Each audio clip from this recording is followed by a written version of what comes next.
Have you thought this through? No way will that work. Are you sure? Is there any money in that? You'll never make any money doing that. How are you going to pay the mortgage? Just get a job. You're going to try to sell that? Why can't you be normal like everybody else? Oh, boy. Were your parents morons too? The savvy entrepreneur to the rescue. Congratulations. That really turned out well. Really good job. I'm getting ready. I'm surprised. You know, I wish I thought of that. I never thought of you one bit. How did you do that? I'm so glad you're pursuing your dreams. I wish I had the courage to follow my dreams. Good morning, all you entrepreneurs and small business people. You're listening to the Savvy Entrepreneur Show. I'm Doris Nagel, your host for the next hour. The show has two goals: to share helpful information and resources. If I can help just one entrepreneur out there, one of you, not to make some of the many mistakes I have made myself or that I've seen clients or friends make over the years, then I've been successful. The second goal is to inspire. I don't know about you, but I often found being an entrepreneur is confusing, often lonely. You have no idea if you're on the right track or where to turn for good advice. So every week on the show, I have guests who are willing to share their stories and their advice. And this week's guest is Jeff McNeil.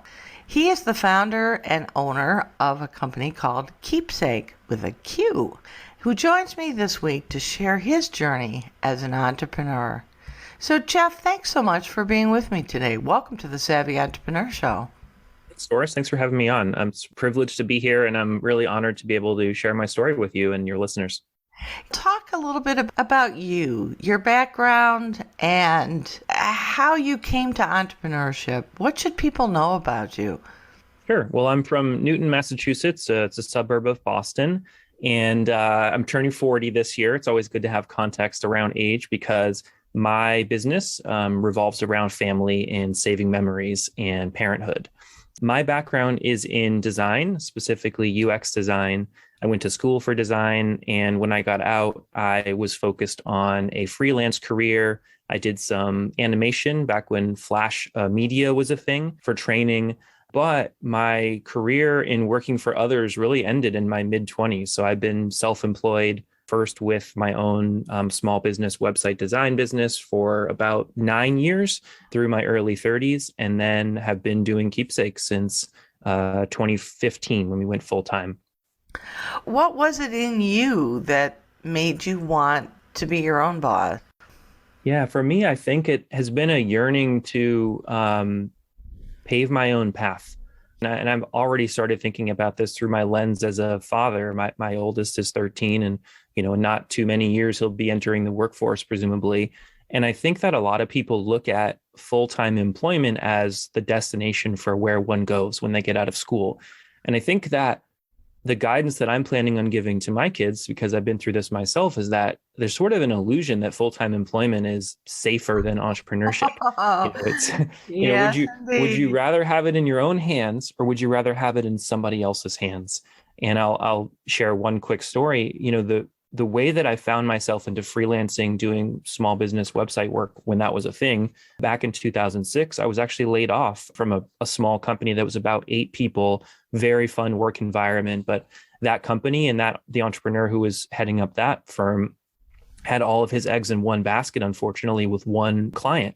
And so it wasn't exactly my lesson to learn, but sort of indirectly, I learned that lesson. And, that was really palpable. Like, you think you have full-time work set and you're, arguably more stable than freelancing, but in a lot of cases, you're not. Right. Well, talk a little bit about your business. What is Keepsake and what does it do? Who's it for? Sure. I think in getting to Keepsake, I think it's helpful to just cover briefly what I was doing prior. So for those, I think it was about 7 to 9 years prior to Keepsake, what I was doing was design work for small businesses. And in the rearview mirror, I realized that I was actually probably a better business person than I was designer, because I always really liked learning about folks' businesses and figuring out, new innovative marketing ideas, et cetera. But what I was finding was frustrating, or sort of the missed opportunity with doing that, was that, in the end of the day, I'm getting paid for my time, and that's pretty much it. So you can charge a decent hourly rate as a designer or, a small business consultant, et cetera, but you don't share in any of the upside. The upside is effectively capped, and the amount of money that you can bring home to your family is effectively capped as well, based on your hours, or if you have some subcontractors, even based on their hours. And so all the while during those years of, the 2010s, I was really yearning for some type of product that I could create that would have more lasting value, and one that wouldn't require, wouldn't be linear with the amount of time that I put in. And so while my wife and I had the idea for Keepsake in 2014, we were at a time when we weren't necessarily looking for business ideas. It wasn't like, oh, we're going to start a company and, let's churn through a bunch of ideas. But I have found that for us, the ideas that most have traction are ones that, we are personally passionate about. And one of the things that's unique about my story is that my wife and I actually knew each other in middle school. We were friends in high school. Oh my goodness, that's wonderful. Mm-hmm. What a wonderful story. Yeah. And while we didn't date in high school, we actually re-met on Facebook of all places. So thank you, Mark Zuckerberg. And after college, we fell in love and got married relatively early for us, or for our generation, kind of what we call geriatric millennials. We got married when we were 25, and we had our first kid when we were 26. We didn't stop there. We continued to grow our family. And by the mid 2010s, we had 4 kids under the age of 8. And so when you think about 6 kids total, right? Since then, it's grown to 6. But where we were in the early days of Keepsake was, a young family and, with busy household, a lot of love. But, what it does with that lens is it sort of exacerbates any problem that parents of 1 or 2 kids are going to experience. Someone with 4 is arguably going to experience it more, with more vigor. So what we were finding is that, we didn't have a great place to be saving the memories that were meaningful to us. And then equally important, we didn't have somebody to sort of nag us and stay on top of memory capture, because it's easy when you have a baby book or a journal at the bedside table to, procrastinate. And I'm, a chief procrastinator. It's probably the Achilles heel of a lot of entrepreneurs, or the motivating factor. So, we really needed to create something. We thought there was an opportunity to create something that would help us save the memories and would be really simple to stick with. That was the nexus for Keepsake. Yeah. Well, there's no question about it. I think a lot of us have experienced this, where our memories or our photos and recordings are very lumpy. For whatever reason, we're on a vacation and we think about taking lots and lots of pictures, but then you go back and you go, well, what happened to my daughter's 5th birthday party? There's nothing, Mm-hmm. Yeah. And what we've also found is certainly the advent of the iPhone, to our household and to others has made us take a lot more photos, and that's great. Keepsake does not take the place of those photo storage solutions, but instead, using the example of your daughter's 5th birthday, there was probably a few funny moments or very heartfelt moments, or when you saw her eyes really light up with the, receiving of one gift from, a particular friend or family member that meant a lot to her, that you wouldn't necessarily capture behind the lens of a camera. It's those kind of stories, and that, in the old days, you used to flip a photo around and have a bit of the story on the back, but digitally, we don't have that. And so, Right. The idea of Keepsake is, how do we capture, the stories behind the photos and some of the small moments and stories that don't end up getting photographed or videoed? And how do we, really create a dead simple proactive solution for families to be able to do that? All right. So how do you do that? That's a pretty interesting question, because I've been sorting photos of my daughter and even our family photos and trying to organize them and put some captions. And I go, oh, I don't know. Was that 1999 or 1998 that happened? So how does Keepsake do that? Good question. So one of the first things we hypothesized is that it's a lot easier to do it in the moment than it is years later. And I think you're experiencing that challenge right now. And I think that the challenge is not unique to you, but it's not a challenge that Keepsake is pursuing today. What we focus on instead is essentially developing a relationship with parents, beginning when they're pregnant or beginning when their child is born. And the way that we're eliciting these heartfelt memories is primarily through question and answer. And so you will sign up for an account on the Keepsake website, or you can download the Keepsake mobile app, either for your Android device or your iPhone. And you create an account that's private and secure. And you put in a little bit of info about your child, the age and a name or the nickname. And then from there, what we do, using the age of the child, we pull from our bank of prompt-based questions to be able to ask you things about what it's like, the personality of that child, things that happen during the day, et cetera, so that we can, over time, essentially extract a picture for you of some of those memories. So you can respond back to those prompts that you get actually over text messaging, which has been really unique for us as a company. So you'll get these text message prompts. You can respond back either with words or with words in a photo, or a photo only. And you can also use the mobile app. And so rather than the use case of you take all these photos and then years later you try to come up with what the story was and bring meaning behind them, we're trying to solve that real time, essentially, so that you're taking a few moments out of each day. And then over time, you realize, hey, I've got a couple hundred memories here. And the second piece of innovation that Keepsake does is it takes all of those memories and automatically lays them into a really beautiful memory book for yourself. So if you've ever tried to make like a Shutterfly book, it's decent quality. Yeah, but it's work. You're signing up on a Saturday or a Sunday to give up hours of your day the time that you put in is like in linear correlation to the quality of the book, right? And so with Keepsake, it's tough because you have to upload each photo and crop it and mess with it, size it, put backgrounds. I mean, it's a lot of work. Exactly. So what we do is really upend that so that the work, air quotes, is happening bit by bit, day over day. And then the output of that is already fully automated. So at the push of a button, Keepsake will produce a book based on certain date ranges that you choose, or the whole, a lot of popular would be like your child's first year.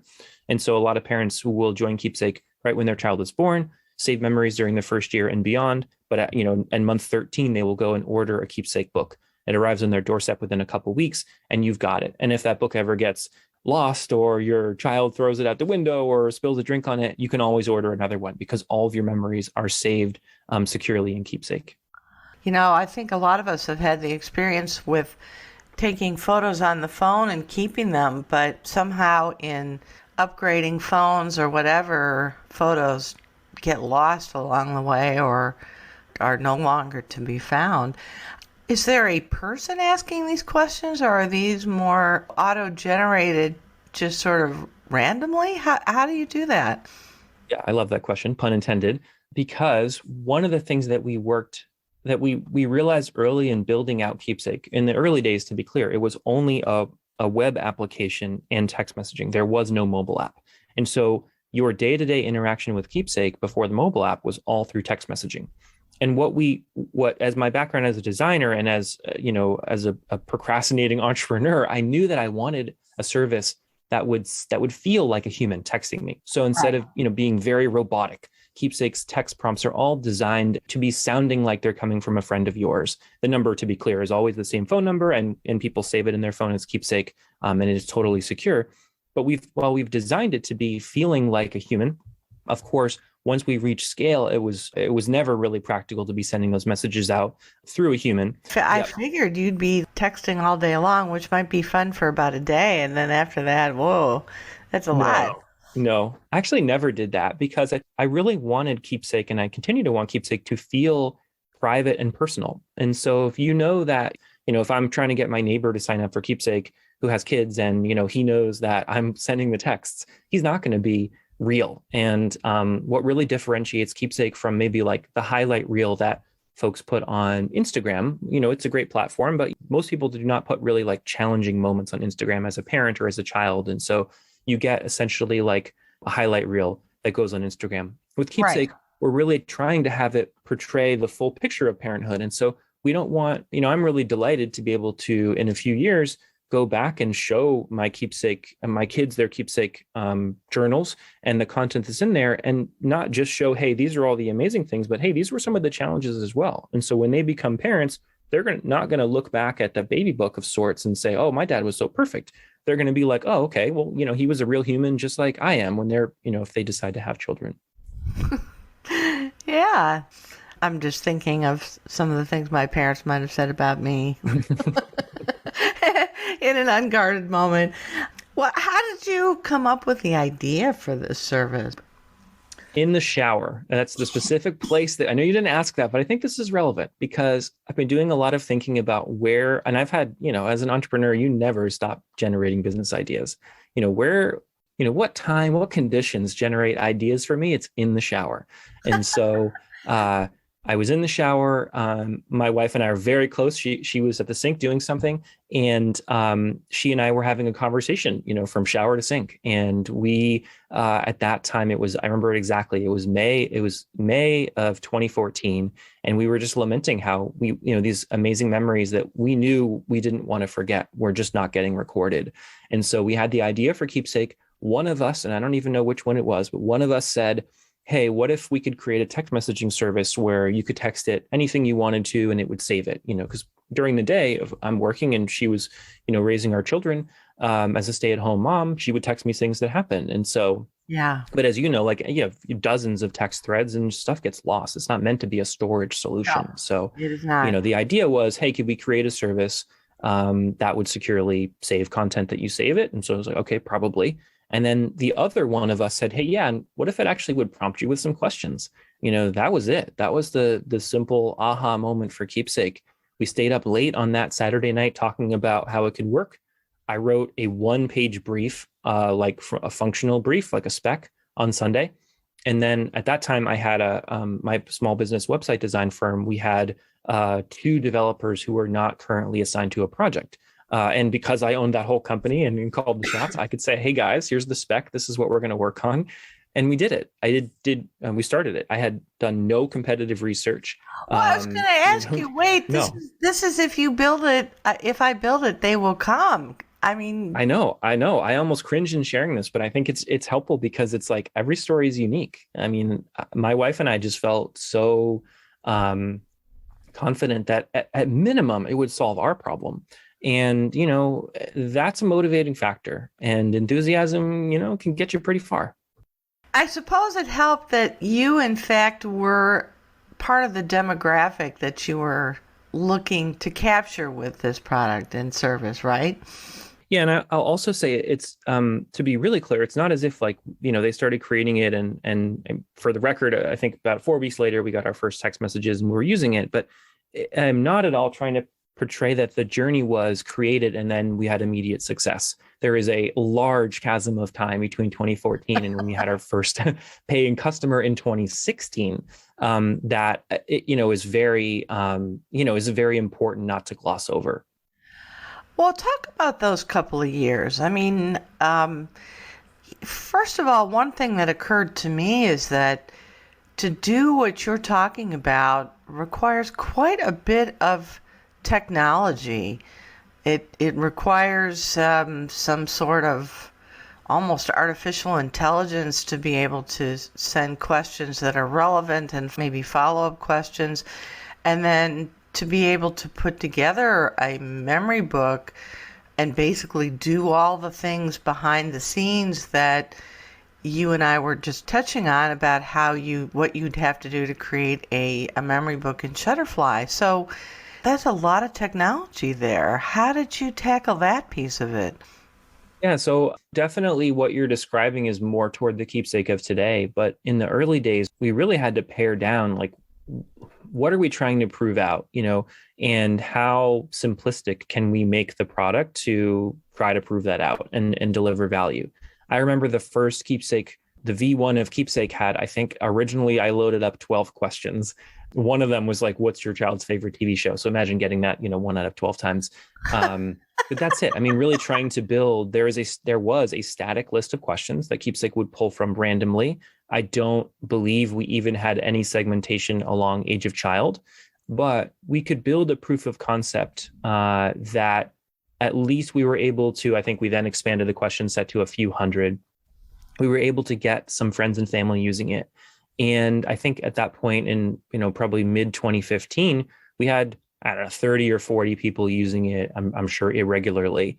And frankly, I felt a little stuck because while we had built a prototype that, and had the potential to be something a lot bigger, I didn't really know where to go with it. And at that time, it was pretty clear that, my wife and I had decided that as enthused as she was about the business, we weren't in a position for her to spend any real time in it because she's a full-time mom.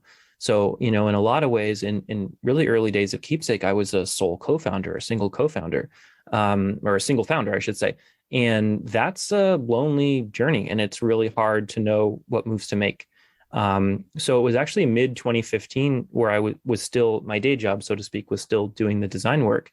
And I happened upon another entrepreneur. His name is Duncan Street. He's my now co-founder, but I met Duncan mid 2015, and he was actually his daytime job. He was doing market research as a consultant. That's how I met him, because I signed up for a research to be a research subject for some small test they were doing. And we got to talking afterwards, and turned out he was an entrepreneur, and he was actually working on a side venture to do text messaging, to do language learning, actually using text messaging. So here we are, we had two founders who were both using text messaging very early, early bootstrap startups. And I talked him into us co-advising each other. So we began kind of meeting, I think, once a month, and just talking about what was going on with our businesses and trying to help each other. And I've always felt like I was getting a lot more help out of him than I was giving him. But over the coming months, it definitely was clear to me that I really wanted a co-founder. I wanted somebody else to join the business. And you'd think the first person I would go to was Duncan, but it actually wasn't, because I thought that he was so, 2 feet into his business. I was a little cautious about, asking him anything about that, because I didn't want to express any doubt in his venture. But when I asked another person to be my co-founder, who thankfully ended up saying no, Duncan confided in me. He said, "Hey, I was a little offended that you didn't ask me." And I was like, "Oh my gosh, you'd consider joining? Of course, like this small business with, zero revenue and, just hopes and dreams." So Duncan came aboard to the business in late 2015. And I believe that he had one or two conditions. One, I had to decide to go full-time into Keepsake. And the second condition was we needed to build a remote company, because while he was here in Boston at the time, he was just about to make a move back to his hometown in San Diego. So the pros outweighed the cons, and I said yes to that deal. Both he and I put in some money into the business, which was very difficult for me at the time, but I made it work. And we went full-time into the business in late 2015, again with I think a few hundred users and no business model to make revenue at all, and scaling text messaging bills.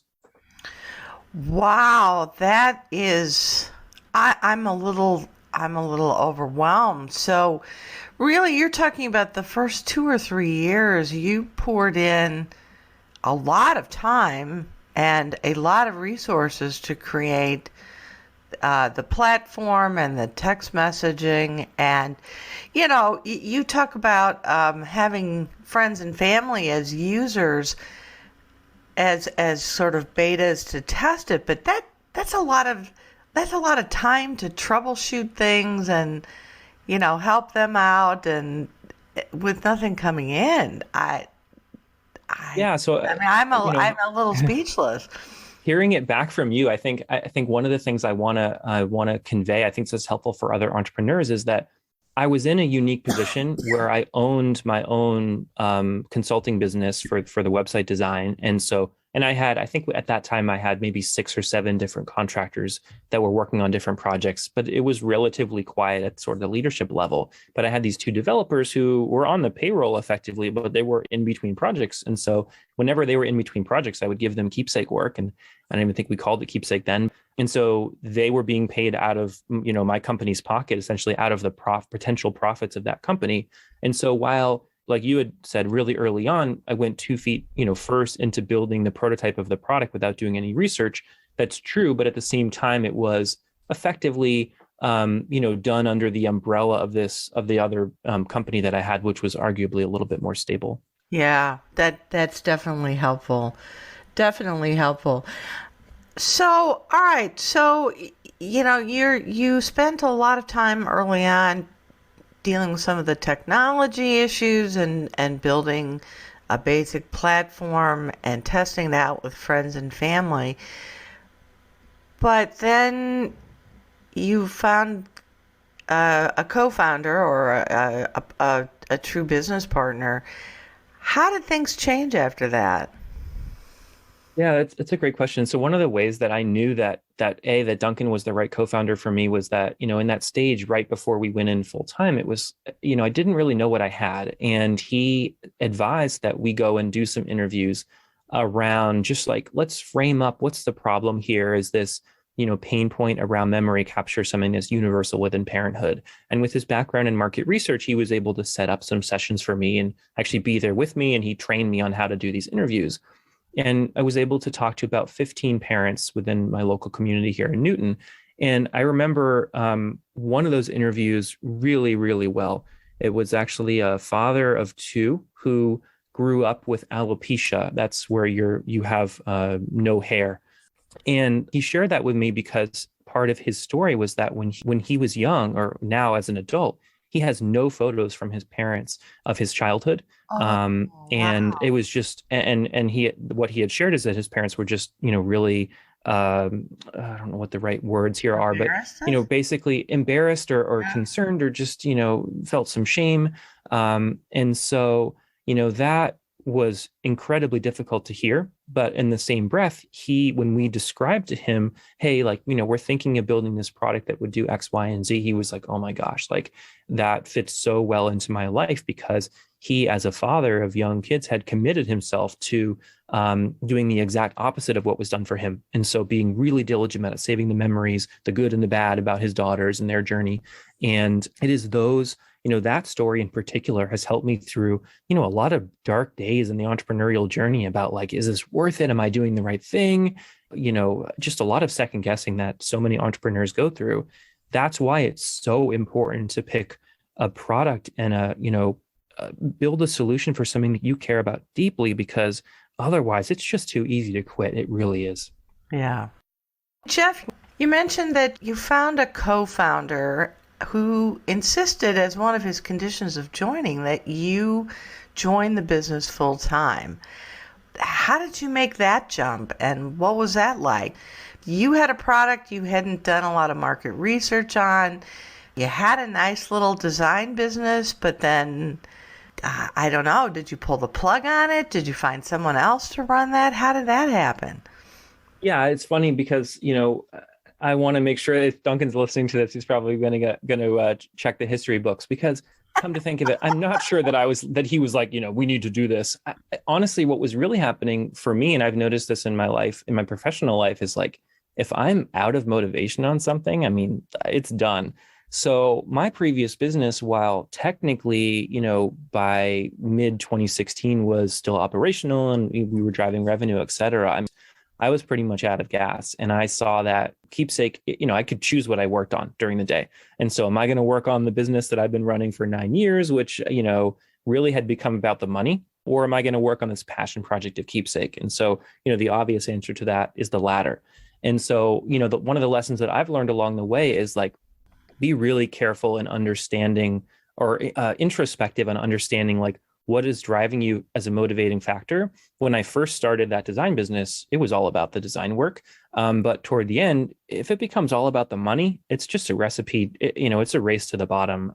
And so, while it sounds in hindsight like a huge, bold move going full-time into Keepsake, I didn't have wasn't a lot of alternative because my enthusiasm had really waned. And so it was just the natural next evolution.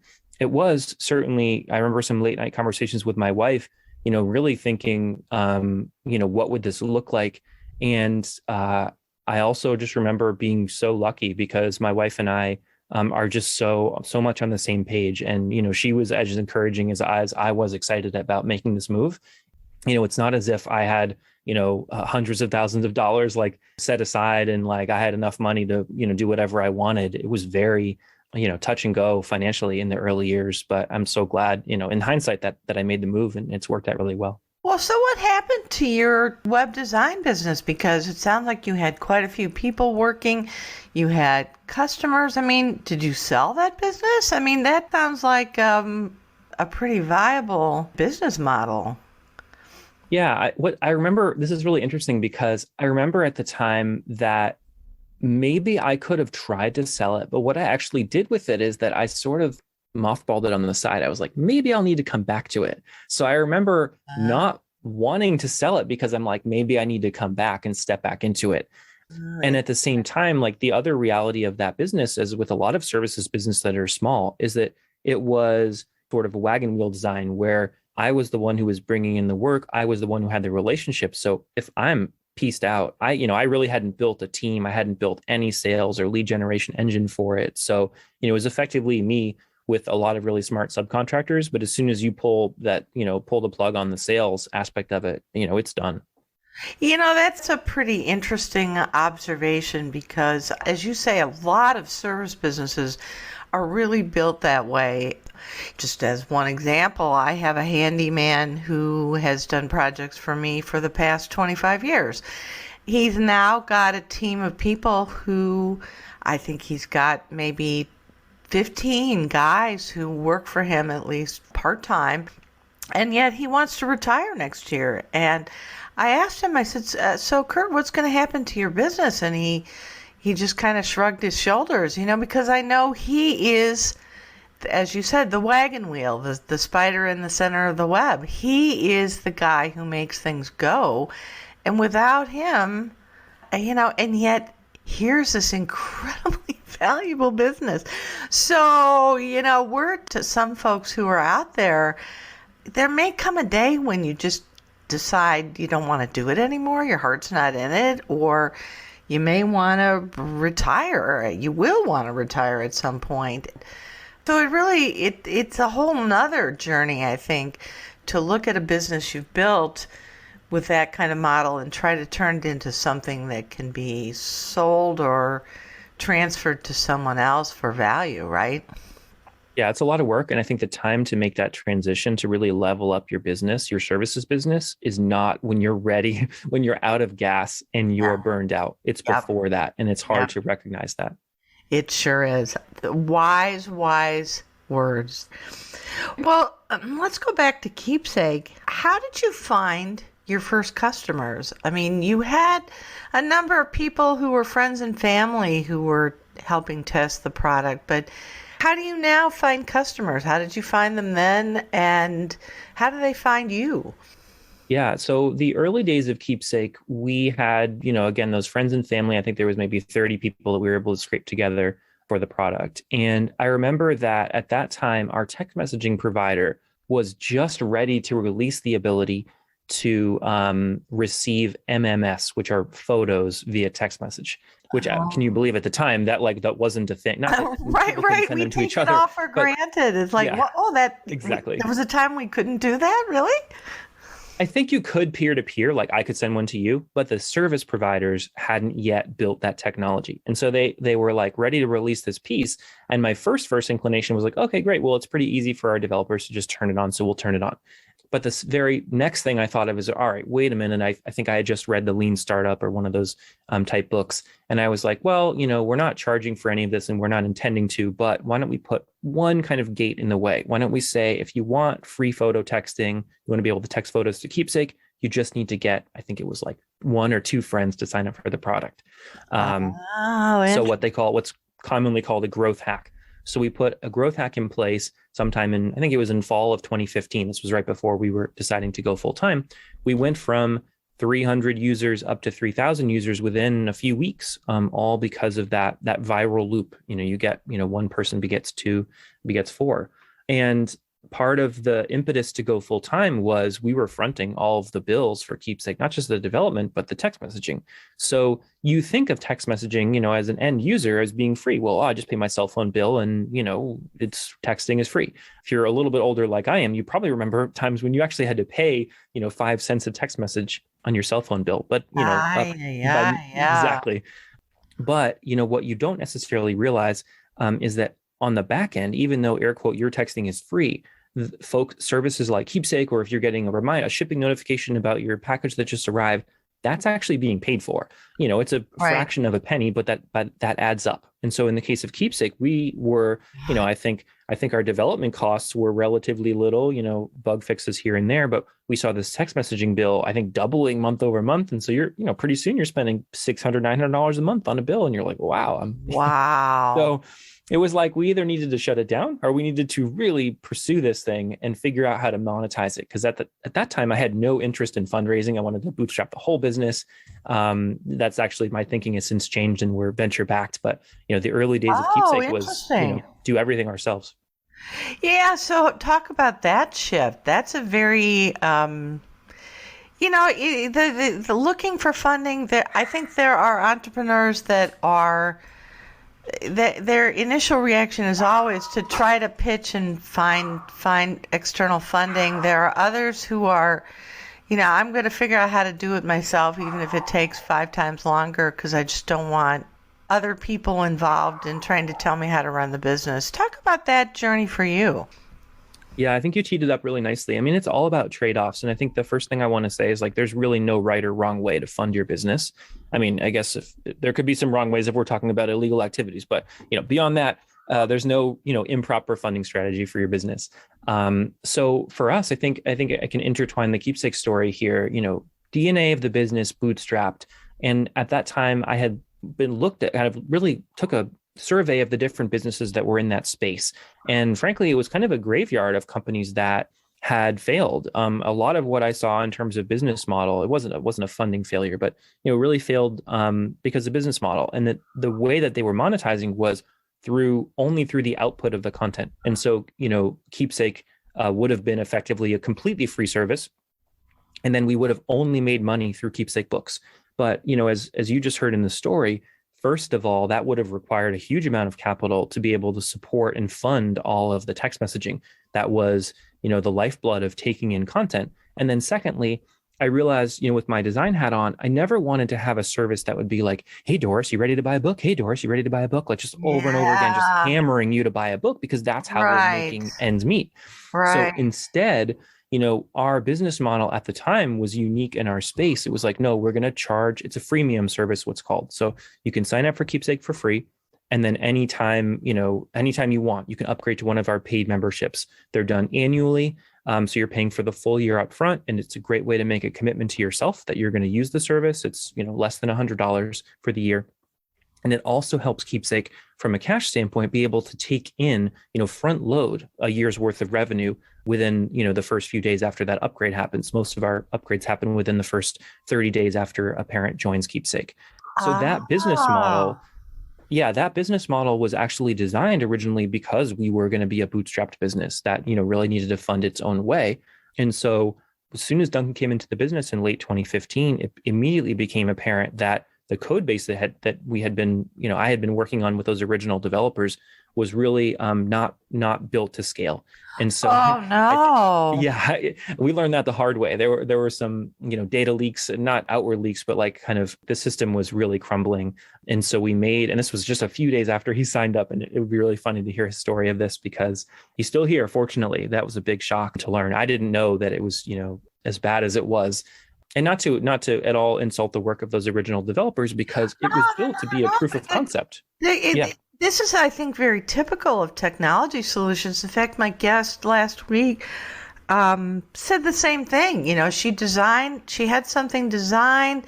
She thought she knew what she wanted. And then when she finally put it up, it didn't work or wasn't going to work for very long. And she basically had to start over again. So, I think given the technology underpinnings of so many businesses today, it's really a factor that people need to take into consideration when they're building their business plans and figuring out what they need in order to finance the company. Yeah. So fortunately, though, he was game to continue on that journey. And so we had an outside firm build up a new code base within early 2016.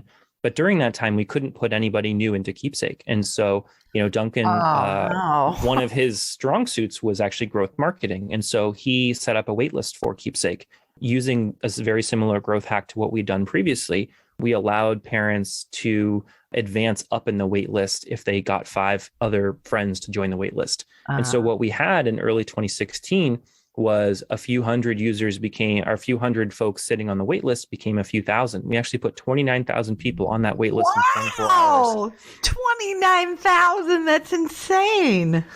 Yeah, and by the end of the week, we had 100,000 on the wait list. And actually, you think about like, what are the things I might do differently? Duncan and I were so concerned about actually overexposing that we actually changed the offer from 5 friends to 10 friends. So we sort of intentionally like throttled down the growth of the wait list because we were too, nervous entrepreneurs at that time in early 2016. But we were really privileged to have that. And so when the code base was ready, something like March or April of 2016, we were ready to seed it with this new batch of folks from the wait list. And so what we were able to do over those next few months, once we had a product that was ready, and again, we had designed that business model of subscription, we were able to put, I think, 50 people in at a time and sort of figure out, hey, what's the design of the email sequence, because all of Keepsake happens automated. It's not, there's never like, I'm not calling you to being like, hey, Doris, you want to buy membership? It's all automated. So, but we had to test out like, okay, what's the pricing we're going to use? What are the membership plans? How do you teach Doris how to use the product? And then, how do you let her know about the membership plan? So all of that stuff was just done, out of our heads. And we got really lucky in that. I remember to the day, I think this is a sign of somebody who really knows their own journey is on April 16th, 2016, we had our first purchase of somebody who was in Keepsake for a couple of weeks. And I remember it exactly where I was when that happened. It was so thrilling. So that was early 2016. And we went through that wait list. And by the summer, we had pushed everyone through Keepsake into Keepsake that was ready to go from the wait list. And it was a little bit like crickets. And so at the same time, I had been thinking all along that this was a business that might be good for Shark Tank. And so I had been a fan of the show. I had watched almost every episode. And when I Google searched Shark Tank auditions, it just so happened that this was a Thursday in the summer of 2016. On Monday in Atlanta, there was auditions. So I was like, hey, I asked Duncan, I asked my wife if they thought I should go down and try out. And they were like, sure, sounds good. I went down, I tried out during that summer. And then a few months later, I was filming the episode in LA. In September. Yeah, yes, so that is so really cool. Quickly. Thank you. So was that a good experience for you? Yeah, it was, first of all, a very daunting and stressful experience. In hindsight, it's one of those things, I am so glad that I did Shark Tank. Did I enjoy doing Shark Tank? Probably not. It was very stressful. But sometimes, there are moves that a founder, needs to make that are in the best interest of the business. And I really had to put my own, introverted side away for a moment and be like, no, this business deserves to be in front of our American people. And my co-founder and my wife helped me a lot in prepping for the show. And it was overall, a very good result for the business, even though, we didn't end up taking a deal there. I'm not spoiling it because it was, 5 years ago now. So if you haven't watched it by now, I'm not going to spoil it for you. A couple of people who have been on the show have told me that it's a win for the business usually to be on the show. That if you do a good job explaining what your product is and it has appealed to people, just being on the show is a huge boost. Was that true for you as well?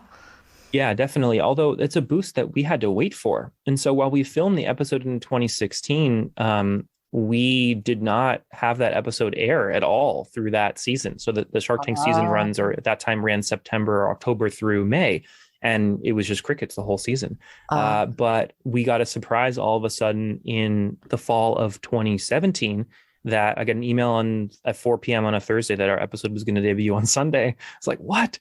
So all of a sudden, this episode that we taped a year ago is going to hit. And so wow, and really no time to build up social media. No, but they're clear that sometimes schedules change and whatever. So yeah, it was a little bit of a shocker in terms of the timing, but we ended up having an episode air, which is important because not everything that they tape airs, and they tell you that. So we ended up airing, and we did several months worth of free business, and it has helped us even to this day around hiring and just sort of incidental benefits of the business that you wouldn't necessarily think about. Yeah. Now, you mentioned you started out being bootstrapped, but now are venture capital backed. Talk about that journey a little bit. Sure. So when I came back from LA, having taped Shark Tank, I got offers in the tank, but declined them. But really knew that for us to keep going, we had to find some financial backers because the business wasn't at a size yet where it was anywhere near self-sustainable. And so we got, through luck, I got an intro to an accelerator program called Techstars. It was actually Techstars Boston, here where I am. That's a mentorship-based program that mainly focuses around early stage companies, helping them learn how to fundraise, how to network, how to build their business and build their story. And ended up being the perfect thing for us at that time. And what was also unique is that while I was in the running for Techstars Boston, we ended up getting picked for a different program, which was called Techstars Anywhere.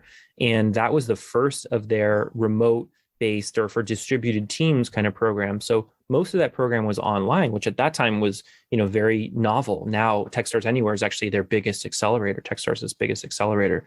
But we went through Techstars in 2017, and looking back, I mean, it was night and day change on us as founders and the business's trajectory, because we learned how to, pitch properly. We established a great network, not just of investors, but of other Techstars founders. In a way, it's like a college network where, you can go up to any other Techstars founder or email them and be like, hey, I'm struggling with X, Y, or Z, or can you help me, get a lay of the land here? It's a give back kind of culture. So everybody's very helpful. And so when we were coming out of that program, we were really fortunate to meet a fund called Launch Capital out of New Haven. They believed in us really early. And in fundraising, you get a heck of a lot of no's. And, for me, I'm a pretty sensitive guy. Maybe you don't appear it on the outside, but getting told no is pretty difficult. And so, there was definitely some challenges that I had, personally, just as the pitch man, so to speak, for Keepsake. But, I got through them, and we were able to find a great partner in Launch Capital. They led what was then called our seed round, which would probably be now called a pre-seed. It was, under $1 million. We put together a round in mid 2017, and that was our first institutional round of funding. And it was, it marked definitely a big change in the business, but one that we were excited about because we picked up a new board member and we got, a lot more guidance than we had had previously. Yeah. Where do you see Keepsake headed in the next 3 years? How do you see the business growing going forward? Yeah, I love that question because as an entrepreneur, we're always looking for the next thing. How do we, move past where we are today? And, what I've been telling our team and our new hires is that, the Keepsake of today is about helping parents save memories in their, the childhood of their kids. But what we're really yearning to build, beyond this sort of ring of the tree is having Keepsake save memories wherever you are in life's journey. A family does not need to be defined and shouldn't be defined as, two parents and one child or two parents and children. There are a lot of different makeups of families. A lot of folks don't have children and that's their life choice. And that's fantastic. We want to build Keepsake as this, metaphorical biographer on your shoulder who's there throughout your life and really helps you distill down what's meaningful and what's important to you. So that at the end of the day, you've got, your most precious memories saved, not only for yourself, but for those around you that you really care about. Yeah. And that's a big, audacious goal that, we're really just setting out to start on. So we're pretty pumped about it. Wow. Yeah. I guess as I think about it, that requires a whole different set of questions to be able to channel to your users, right? That's right. And maybe moving, beyond just questions as well. I mean, not every memory can be solicited through a question. And so, Keepsake will and needs to get smarter at taking in the right kind of content at the right time in more automated ways so that it's even easier to use. So for a minute, take a step back and look back. What was the hardest thing about building Keepsake? And what, if anything, would you maybe have done differently looking back? Oh, those are tough questions. So I would, first of all, with regards to your second question, it's taken me a while, but I've definitely really tried to have a mindset where I don't beat myself up about past decisions that I've made. And that's not to say I don't look back, because I think that's really helpful to be reflective. But I say this as much for my own benefit as for other entrepreneurs, is like, you have to, when you're making a decision, you have to tell yourself, look, I'm using the information that I have at that time to make the best decision that I believe is correct for the future. Hindsight's always 20/20. Yeah. And so, I always kind of, before I do those, reflections, I always say that, back to myself, something like that. But that said, one of the things that, if I had it to do over, I would do differently is we would have worked on our hiring engine much sooner. We were really slow to hire. We had sort of a loose process. And I think that one of the biggest realizations that I've had in looking back is that the very early days of a business are mostly about like you making the moves and you designing X or, having somebody code this or whatever. But as soon as you've got, some semblance of a business model, it's really more about building the team, building the culture, leading the people who will do the work. And, as somebody who loves to be hands-on, that's a hard lesson to learn. But it's one that's valuable if you want to scale your business. It's so tough because you need help to be able to scale things, and you need to delegate things that are not either your strengths or aren't the most highest and most valuable use of your time. And yet it requires such a leap of faith to fund that help when you don't have really enough coming in, to pay for that. It's tough. Right. Yeah, and I would say the other, one of the most challenging things has been financially, personally. When we were starting this company, I remember pitching some investors and asking for a salary and almost getting laughed at. Not any salary, but asking for a specific number. And, thinking in my head, I have 5 kids. Like this is sort of the minimum that I need. Yeah. And I remember just, literally getting laughed at by one investor. And so, when we ended up with our current lead investor, we were paid fairly for early stage founders, of course, but that for me and where I was in my life stage and my personal overhead, it didn't make ends meet. And so I ended up at a point where I had pulled credit cards. I had, really pulled out the stops financially. I even sold an option on our home, which is like, no one's even heard of that. Yeah. So, So, I mean, I was really stretched. My credit score was just, in the trash. I had figured out like which bills you can be late on that don't hit your credit score and which you can't. I mean, I was flipping kids' bikes over the weekend. So I would go out, I would buy stuff on Craigslist and I would take better photos of it and resell it. I mean, just the kind of things that I and my family went through to be able to sustain life on early Keepsake was, and I don't say this as like, bragging rights, but more so just like be really clear with other entrepreneurs, like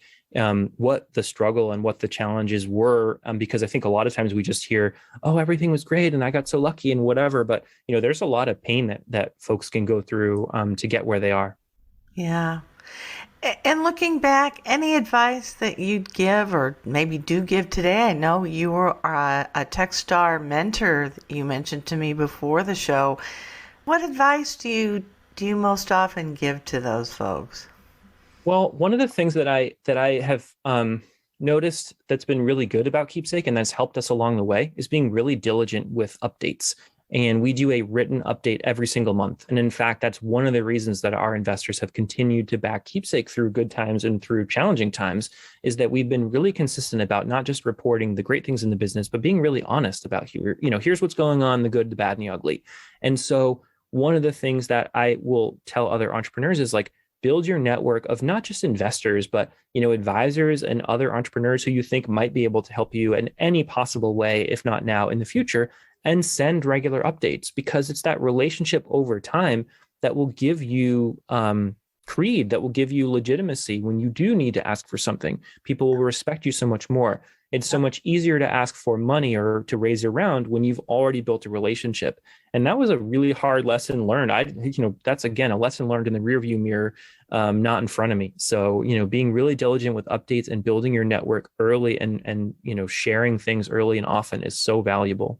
Really good advice. Well, Jeff, the hour has absolutely flown by. You've been just such a delight to have on the show, and your story just so relatable and interesting. Last question for you.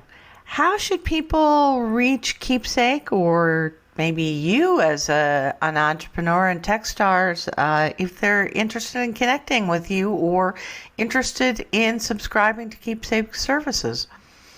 Sure. So to get Keepsake, you can either go to keepsake.com. That's QEEPSAKE.com. Or you can search Keepsake in the App Store and get our mobile app and sign up that way. And to reach me, it's a really easy email address. It's Jeff, Jeff, at keepsake.com, QEEPSAKE.com. I love to talk to other entrepreneurs and to help wherever I can. So I'm happy to, respond. Jeff, thanks so much for being on the show this week. It was really a delight having you. It's such a great business, and so helpful to a lot of us parents and people who care about family members. So thanks for sharing your story today. Thank you, Doris. Thanks to all my listeners. You're the reason I do this. You can find more helpful information and resources on my consulting website, which is globalocityservicesplural.com, as well as my new radio show website, thesavvyentrepreneur.org. And you'll find there blogs, tools, podcasts, and other free resources. My door is always open for comments, questions, suggestions, possible guests, or just to shoot the breeze. Email me at dnagel@thesavvyentrepreneur.org. Now, be sure to join me again next Saturday at 11 a.m. Central, noon Eastern. But until then, I'm Doris Nagel, wishing you happy entrepreneuring.